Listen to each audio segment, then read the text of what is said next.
Nathaniel Zevi, this is my confession. We actually didn't have a website.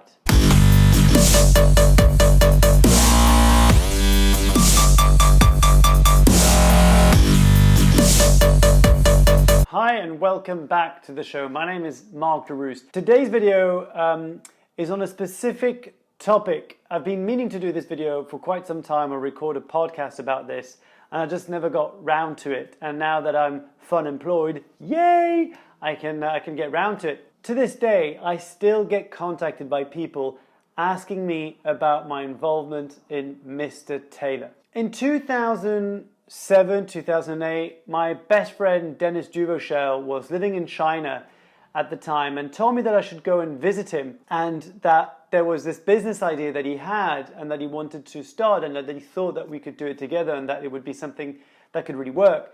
So in April of 2008, as I was leaving Kazakhstan to go and live in Bahrain, I stopped by Shanghai to go and see him, and he took me to this huge market where people were doing tailor suits.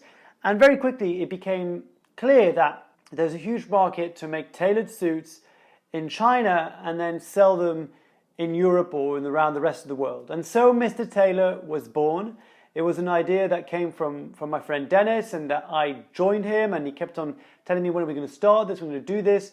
I continued working for my job at the time, and I did that for maybe another maybe a year or so. I forgot, it was at least a couple of years. And eventually in 2009, in September, when I came back to France, I decided to join him, and I was going to do all the front-end stuff, so all the marketing, the sales, and that kind of strategy, and the product and the branding. And Dennis was a very good operational guy, where he was like actually looking at, because he was living in China, so he was doing all the back-end stuff. I wanted to do everything that was sexy. Dennis wanted to do everything that was practical. And so we had a really good match that way.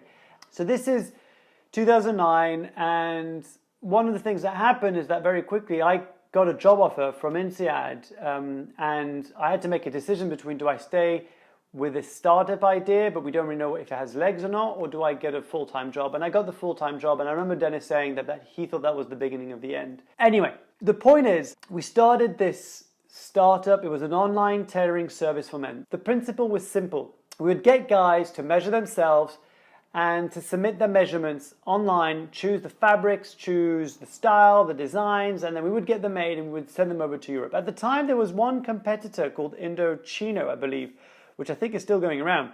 But that was it. There was no one really around doing it like on the scale that we were thinking of. And at the time, as I was working for INSEAD, the now world's #1 graduate business school, I ended up walking into a room that had a sign that said entrepreneurial pitch or something like Pitch Lab. And I walked in, and there was a professor giving a talk around how to deliver bless me. And there was a professor giving a talk about delivering the perfect pitch. Now, I was staff. I wasn't an MBA student. And there were a bunch of students around. And in came these two guys, pitched their businesses. Now, keep in mind that there was a real panel of people with real experience as either venture capitalists or the ex-CEO of NASDAQ.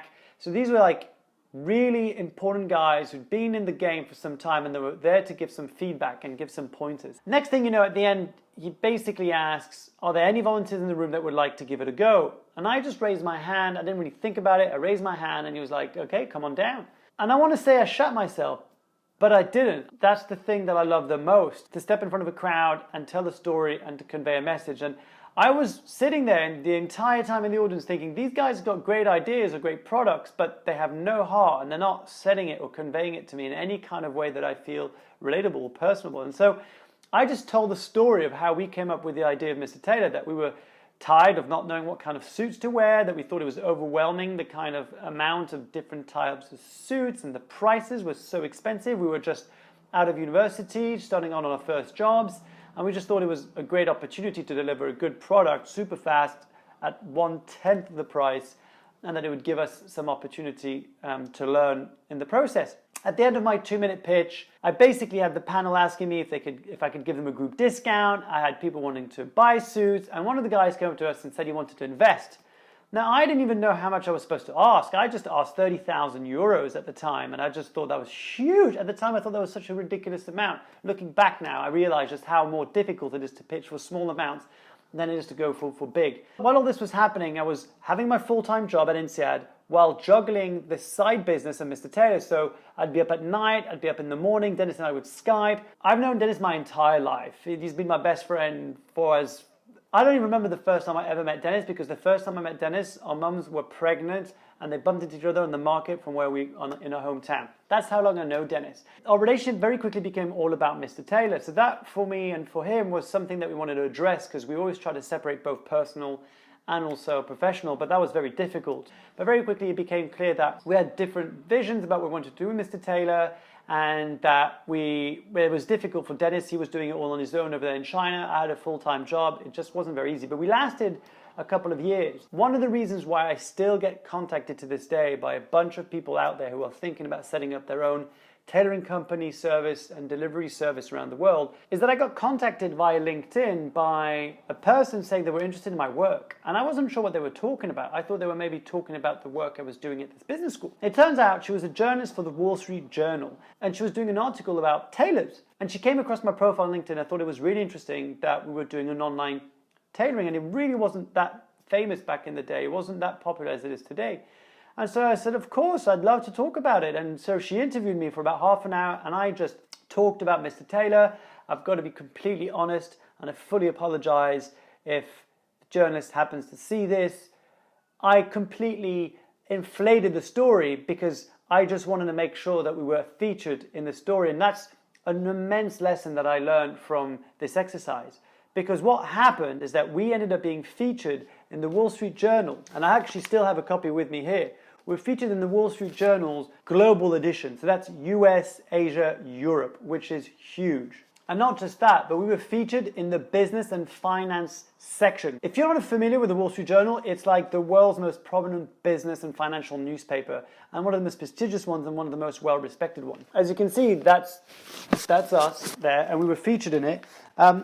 And it says, and I'll just read it out, bespoke clothing in Europe remains considerably more expensive than tailor-made clothes in Hong Kong or New Delhi, where a man's suit can be gotten for as little as 200 euros. Marc Leruste, a 26-year-old admissions consultant at French business school INSEAD, has tried to bridge the Europe-Asia gap, although he's not there yet. His website, www.mister-tailor.com, was set up to let customers take their own measurements and order completely customized suits, overcoats and shirts. Though the company is based in France, garments orders are sent to China, where the clothes are made and then shipped back within 3 weeks, all over Europe. But Mr. Leruste says he had to shut down his website in November as it had too many flaws and couldn't handle the number of orders it received in their first year. He hopes to get the site up and running again soon. Nathania Zevi, this is my confession. We actually didn't have a website. We never had a website running. That's another story. We got completely screwed over. Dennis, his dad invested, I think it was 7,000 euros or 6,000 euros on a website for an Indian web development company, and they took the money and never delivered a website. That was an absolute nightmare. But what happened is that we didn't have a website. And I'm speaking to this journalist. I'm like, yeah, of course, Mister-Tailor, this is why we're doing this. And we had to shut down because there wasn't enough people. And to be fair, I was young, I was naive, and we were hungry. When this came out, it was one of the biggest things that ever happened for us. We had so much traffic to this URL and we had no website.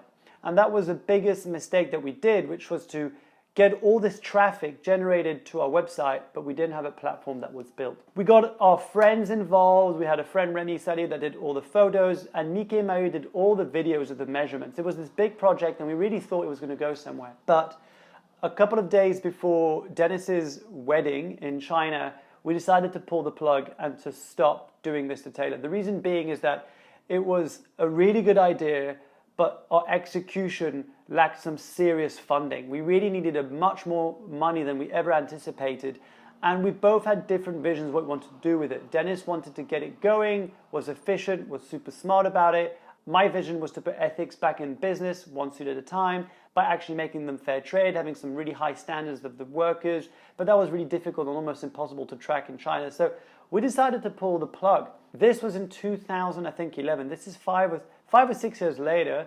I still get emails. I was so tired of juggling a full-time job and the side business. Dennis was all on his own in China, trying to make ends meet. by getting this off the ground. He also took some side jobs at developing websites and so forth. It was such an amazing experience and I learned so much, especially around storytelling and making sure that you can convey the reason why you started this business and tell it in a compelling way so that people can really grasp it, run with it, and understand it. Thanks so much for watching this video.